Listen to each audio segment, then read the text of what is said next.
الحمد لله رب العالمين والعاقبة للمتقين والصلاة والسلام على سيد الأنبياء والمرسلين صلى الله تعالى عليه وعلى آله وأصحابه أجمعين. أما بعد فأعوذ بالله من الشيطان الرجيم. بسم الله الرحمن الرحيم. إن الذين آمنوا وعملوا الصالحات وأقاموا الصلاة وآتوا الزكاة لهم أجرهم عند ربهم ولا خوف عليهم ولا هم يحزنون. صدق اللہ العظیم. محترم عزیز ساتھیوں اور محترمہ ماں بہنیں،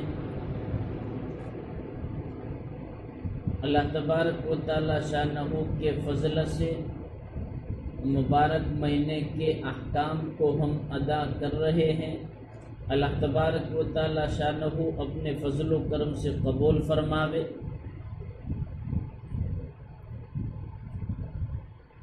سوچا کہ مبارک مہینے کی نسبت سے زکوٰۃ کے متعلق چند باتیں عرض کروں. زکوٰۃ کو ادا کرنے کے فوائد اور زکوٰۃ کو ادا نہ کرنے کے نقصانات پر مشتمل چند باتیں یہ اس واسطے عرض کرنی ہے کہ عام طور پر صاحب مال لوگ اپنے مالوں کی زکوٰۃ مبارک مہینے میں نکالتے ہیں. جہاں تلک میرا خیال ہے بہت سارے لوگوں نے تو اپنے مالوں کی زکوٰۃ نکال دی ہوگی. لاک ڈاؤن کی مناسبت سے بے روزگار لوگوں کا خیال کرتے ہوئے کئی لوگوں نے اپنے مالوں کی زکوٰۃ کو نکال دیا ہوگا. جنہوں نے نکال دیا اللہ اپنے فضل و کرم سے قبول فرماوے اور بہترین بدلہ عنایت فرماوے، اور جن کی باقی ہے ان کے لیے مناسب یہی ہے کہ جتنا ہو سکے جلدی اپنے مالوں کی زکوٰۃ نکال دے. بہرحال زکوٰۃ کے متعلق چند باتیں عرض کرنی ہیں. یاد رکھیے کہ زکوٰۃ جو ہے عبادت بھی ہے، خدمت بھی ہے، برکت بھی ہے. زکوٰۃ عبادت بھی ہے، خدمت بھی ہے اور برکت بھی ہے. زکوٰۃ کے فوائد کے سلسلے میں یہ بات ملتی ہے کہ زکوٰۃ جو ہے کمزوروں، غریبوں اور ناداروں کو دی جاتی ہے. یہ لوگ جو ہیں یعنی غریب مسلمان بڑے ہی اعزاز اور اکرام کے مستحق ہیں، حقدار ہیں. ہم یہ نہ سمجھے کہ یہ کمزور اور غریب اور نادار لوگ جنہیں زکوٰۃ دی جاتی ہے کہ یہ لوگ ہمارے معاشرے میں اور ہمارے سماج میں گھٹیا قسم کے لوگ ہیں. نہ، کبھی بھی یہ خیال ہمیں نہ ستائے، ہمارے دلوں میں اس کے متعلق ایسا وہم و گمان بھی نہ آئے. بلکہ یہ لوگ یعنی کہ غریب مسلمان بڑے ہی اعزاز اور اکرام کے مستحق لوگ، یہ بڑے بابرکت لوگ ہوتے ہیں. نبی پاک علیہ السلام نے ان میں رہنا پسند کیا. حدیث پاک میں یہ بات ملتی ہے، آپ علیہ السلام نے فرمایا ابغونی فی ضعفائکم، کہ تم مجھے تلاش کرو تمہارے کمزور لوگوں میں. فإنما ترزقون وتنصرون بضعفائکم، اس وجہ سے کہ تمہیں رزق دیا جاتا ہے، تم روزی دیے جاتے ہو اور تمہاری مدد کی جاتی ہے تمہارے کمزور لوگوں کی بنا پر. تو معلوم ہوا کہ زکوٰۃ جن کمزوروں، غریبوں اور ناداروں کو دی جاتی ہے یہ بڑے ہی بابرکت اور مستحق لوگ ہیں. بہرحال ہم انہیں جو زکوٰۃ دیتے ہیں یہ تو ہمارے مالوں میں ان کا حق ہے. قرآن پاک میں کئی جگہوں پر اللہ تبارک و تعالی شانہ نے یہ بات بیان فرمائی کہ فی اموالہم حق معلوم للسائل والمحروم، کہ ان کے مالوں میں حصہ مقرر ہے یعنی کہ صاحب مال لوگوں میں، مالدار لوگوں میں حصہ مقرر ہے، نقی ہے، مانگنے والے لوگوں کے لیے بھی اور محروم لوگوں کے لیے بھی۔ محروم لوگوں سے مراد وہ باعزت اور وہ لوگ جو اپنی عزت کی خاطر سوال نہیں کرتے، ہے غریب، مستحق ہے، اور عزت کے پیش نظر وہ سوال نہیں کرتے، وہ مانگتے نہیں۔ بہرحال مانگنے والوں اور نہ مانگنے والے لوگوں کے واسطے صاحب مال لوگوں کے مالوں میں حصہ، یعنی مالداروں کے مالوں میں محروموں اور حاجت مندوں کا حصہ طے شدہ ہے، نقی ہے۔ جو ان کا حصہ نہیں دیتا وہ گویا غاصب ہے، غصب کرنے والے، یا یوں کہو ظلم کرنے والے، ناجائز طور پر قبضہ جمائے ہوئے ہیں۔ ایک حدیث شریف میں اشارتاً یہ بات سمجھ میں آتی ہے کہ جس شخص پر زکوٰۃ جس وقت واجب ہو جاتی ہے اس وقت خدائی کھاتے میں خود بخود اس مال کا 40واں حصہ الگ مستحق کے نام پر لکھ دیا جاتا ہے۔ اب اس کا ادا کرنا ضروری ہے، اور ادا نہ کرنا، مال کا نہ نکالنا، بلکہ اس کے مقررہ حصے کو اپنے مال میں دوبارہ شامل کرنا۔ اب زکوٰۃ ادا نہ کرنا اس کے لیے بھاری نقصان کا سبب بنے گا۔ نبی پاک علیہ الصلوۃ والسلام نے فرمایا کہ ما خالت الزکاۃ مالا قط الا اہلکتہ۔ کتنا بھاری نقصان کہ جس نے اپنے مال میں سے زکوٰۃ کے مال کو، زکوٰۃ کی رقم کو نہیں نکالا تو کبھی نہ کبھی اس کا مال ہلاک اور برباد ہوگا۔ بہرحال حدیث پاک میں یہ بات ملتی ہے کہ زکوٰۃ کو مال کا میل قرار دیا گیا۔ نبی پاک علیہ الصلوۃ والسلام کا ارشاد ہے کہ زکوٰۃ جو ہے یہ مال کا میل ہے۔ ان هذه الصدقات انما هي اوساخ الناس، یعنی کہ بلا شبہ یہ زکوٰۃ کا مال لوگوں کے مال کے میل کے سوا کچھ نہیں۔ چنانچہ اسی میل سے ان مالوں کو پاک صاف کرنے کے لیے اللہ نے اپنے محبوب کو حکم دیا کہ خذ من اموالہم صدقۃ تطہرہم بہا وتزکی علیہم ان صلاتک سکن لہم، کہ محمد ان کے مالوں میں سے زکوٰۃ لے کر ان کے مالوں کو پاک کر دیجیے اور ان کو زکوٰۃ کے ذریعے پاک باطن کر دیجیے۔ ابو داؤد شریف کی روایت میں یہ بات ملتی ہے کہ اللہ تعالیٰ نے زکوٰۃ اس لیے فرض کی ہے کہ اس کے ذریعے تمہارے باقی مال کو صاف کر دے۔ بہرحال زکوٰۃ کے فوائد بھی بے شمار ہیں اور زکوٰۃ کو ادا نہ کرنے کے نقصانات بھی بے شمار ہیں۔ اوپر یہ حدیث میں نے جو بیان کی کہ ما خالطت الزکاۃ ما خالطت الصدقۃ، ایک روایت میں ہے کہ ما خالطت الصدقۃ مالا الا اہلکتہ، کہ زکوٰۃ کی رقم جس مال میں شامل ہو جاوے لازماً اس مال کو برباد کر دے گی۔ جس کی دو صورتیں ہیں، دو شکلیں ہیں، ایک تو زکوٰۃ فرض ہوئی اور زکوٰۃ نہیں نکالی تو اس کا مال ہلاک، اور دوسری صورت حقدار نہیں تھا پھر بھی زکوٰۃ لی، تو یہ زکوٰۃ کی رقم جو لی اپنے مال میں جب وہ ملائے گا تو یہ زکوٰۃ کی رقم جس کا مستحق نہیں تھا اس کے بقیہ مال کو بھی ہلاک اور برباد کر دے گا۔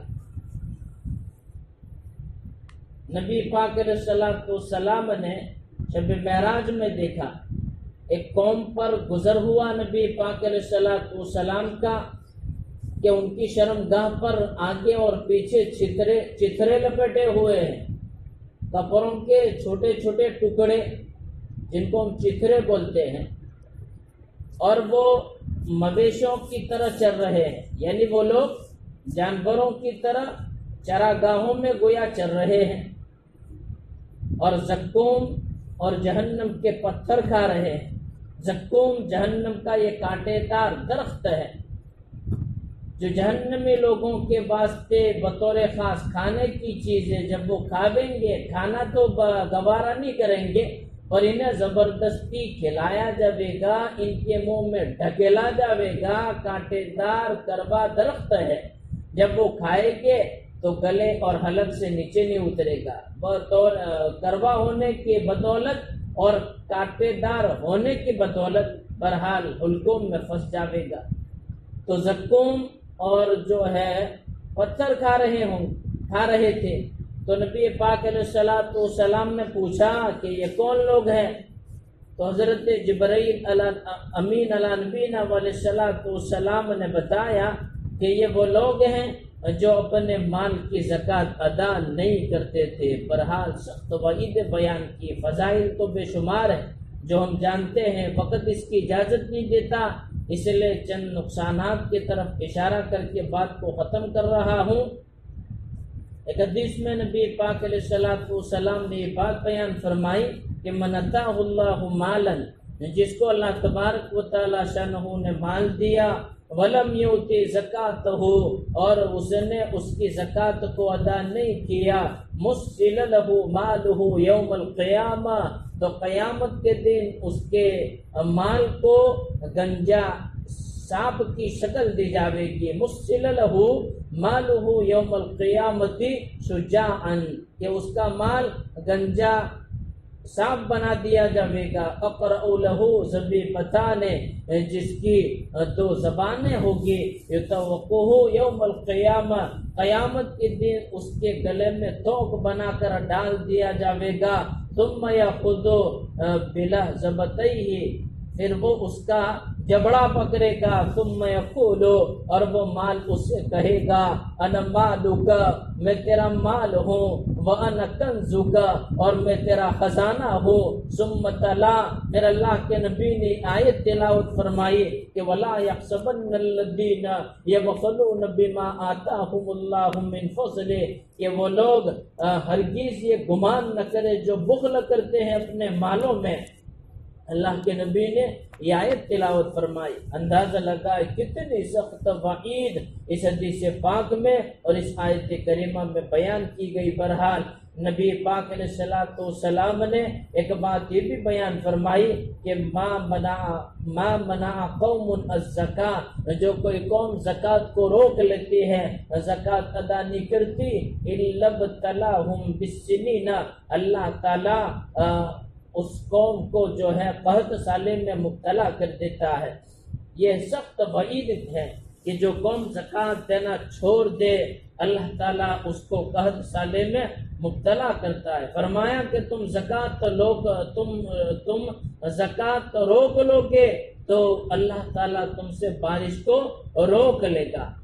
اگر چوپائے، خلاصہ کلام یہ کہ اگر چوپائے نہ ہو تو اللہ تبارک و تعالی شانہ زمین پر گھاس تلک کو نہ اگاوے۔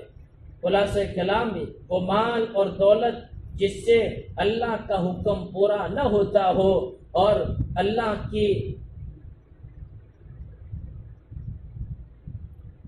تبارک و تعالی شانہ کی مخلوق کو اس سے فائدہ نہ پہنچتا ہو، اس مال کے لیے نحوست اور ہلاکت ہے۔ ایک قطرہ یعنی کہ چوپائے نہ ہو تو ایک قطرہ تلک بارش نہ برسے اور ایک تنکا تلک گھاس زمین پر نہ ہوں گے۔ بشارت اور برکت جو ہے اس مال کے لیے ہے جس مال سے خدا کی اطاعت ہوتی ہو اور خدا تعالیٰ کی مخلوق کی اعانت اور خدا تعالیٰ کی مخلوق کی مدد بھی ہوتی ہو۔ بہرحال اللہ تبارک و تعالی شانہ ان لوگوں سے جنہوں نے اپنے مالوں کی زکوٰۃ نکال دی قبول فرماوے، اور جن لوگوں نے اب تک زکوٰۃ نہیں نکالی ہے وہ جتنا ہو سکے جلدی اپنے مالوں کی زکوٰۃ کو جو ہے نکال دے۔ حدیث پاک میں نبی پاک علیہ الصلوۃ والسلام یہ بات بیان فرماتے ہیں کہ زکوٰۃ کی ادائیگی، وصولیابی اور تقسیم کا ایک مکمل نظام جو ہے نبی پاک علیہ الصلوۃ والسلام نے تربیت دیا اور اس پر بہت سختی سے عمل کیا۔ یعنی اپنے دور میں جن لوگوں نے کبھی زکوٰۃ دینے میں ٹال مٹول کی تو نبی پاک علیہ الصلوۃ والسلام نے اس کا سماجی اور اخلاقی بائیکاٹ بھی کر دیا۔ حدیث مبارکہ میں یہ باتیں ملتی ہیں۔ بہرحال زکوٰۃ کی نہ نکالنے کے نقصانات میں ایک بات یہ بھی ملتی ہے، حضرت عبداللہ بن عمر رضی اللہ تعالیٰ عنہ فرماتے ہیں کہ نبی پاک علیہ الصلوۃ والسلام نے ارشاد فرمایا 5 چیزیں ایسی ہیں کہ اگر تم ان میں مبتلا ہو جاؤ تو بڑی آفتوں میں پھنس جاؤ گے، بڑی مصیبتوں میں پھنس جاؤ گے۔ نمبر 1 فحش بدکاری، یعنی کہ فحش بدکاری جس قوم میں کھلم کھلا ہونے لگے۔ نمبر 2 جو لوگ ناپ تول میں کمی کرنے لگے تو ان پر قحط مسلط ہو جاوے گا۔ نمبر 3 جو لوگ زکوٰۃ کو روک لے تو ان پر بارش کو روک لیا جاوے گا، اگر جانور نہ ہو تو ایک قطرہ بھی بارش کا نہ ہو۔ نمبر 4 جو لوگ معاہدوں کی خلاف ورزی کرنے لگے، اللہ کے حکموں کو اور رسول اللہ کے حکموں کو توڑ کر زندگی گزارنے لگے تو ان پر دوسری قوموں کا تسلط ہو جاوے گا۔ نمبر 5 جو لوگ اللہ کے قانون کو توڑ کر، اللہ کے قاعدوں کو توڑ کر، اللہ کی حد سے تجاوز کر کے اس کے خلاف حکم جاری کرے تو ان میں خانہ جنگی ہو جاوے اور ان پر اموات کی کثرت ہو، یعنی کہ موت کثرت سے ہونے لگے۔ بہرحال حدیث پاک میں نبی پاک علیہ الصلوۃ والسلام نے ایک بات یہ بھی بیان فرمائی کہ ما کسب طیبا خبیثہ من الزکاۃ، کہ جس نے مال تو کمایا حلال طیب پاکیزہ پر زکوٰۃ ادا نہیں کی تو زکوٰۃ کا روکنا اس مال کو خبیث بنا دے گا۔ ومن کسب خبیثا، اور جس کسی نے ناپاک مال، ناجائز مال، حرام مال کمایا، لم تطیبہ الزکاۃ، تو اس مال کو زکوٰۃ کا ادا کرنا اچھا نہیں کرتا۔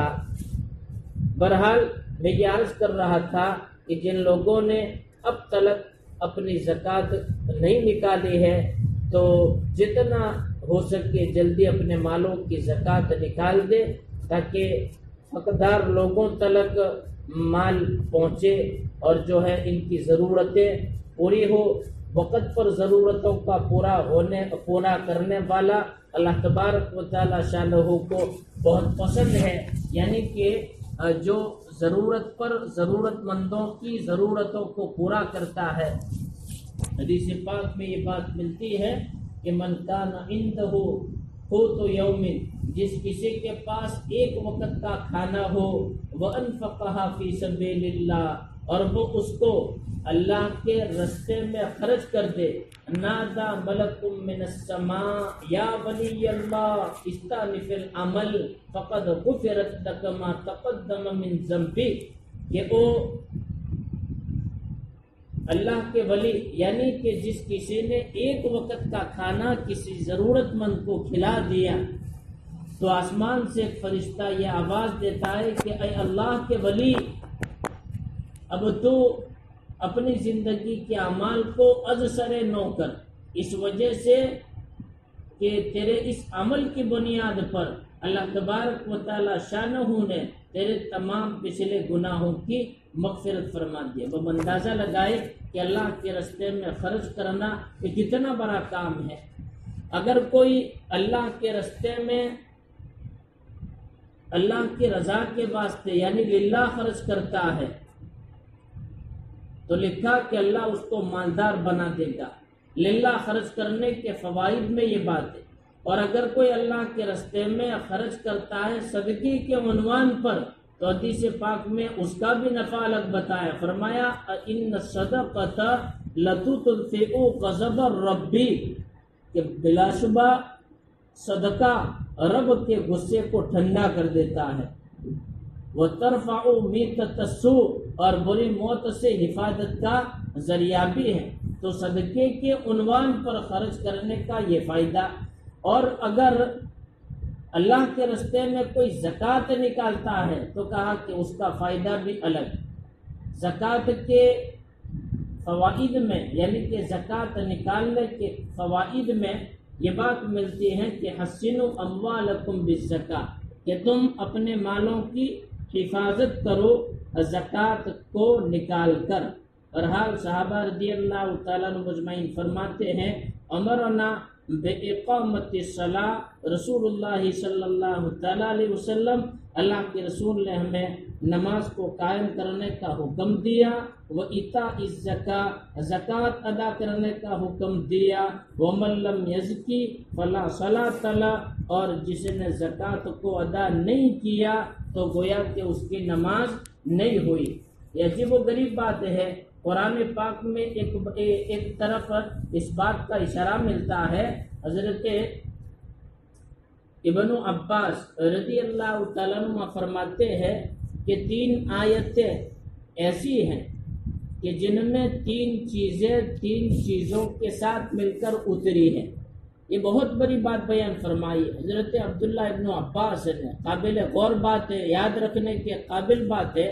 فرمایا ابن عباس نے کہ 3 آیتیں ایسی ہیں جن میں 3 چیزوں کے ساتھ مل کر اتری، جس کا مطلب یہ ہے کہ ایک کے بغیر دوسری قبول نہیں ہوتی۔ پھر انہوں نے وہ 3 چیزیں بترتیب بتائی۔ فرماتے ہیں اللہ نے قرآن میں جا بجا یہ بات بیان فرمائی کہ اطیعوا اللہ و اطیعوا الرسول، کہ تم اطاعت کرو اللہ کی اور اطاعت کرو رسول اللہ کی۔ تو گویا اللہ کی اطاعت کے ساتھ رسول اللہ کی اطاعت بھی ضروری ہے۔ اب جو اللہ کی اطاعت کرتا ہے اور رسول اللہ کی اطاعت نہیں کرتا تو اللہ کی اطاعت اس سے قبول نہیں ہوگی، اور جو رسول اللہ کی اطاعت کرتا ہے اور اللہ کی اطاعت نہیں کرتا تو اس سے رسول اللہ کی اطاعت قبول نہیں ہوگی، چونکہ یہ دونوں چیزیں ساتھ میں اتری، ان دونوں چیزوں کا حکم ساتھ میں دیا گیا۔ اسی طرح دوسری چیز بیان فرمائی،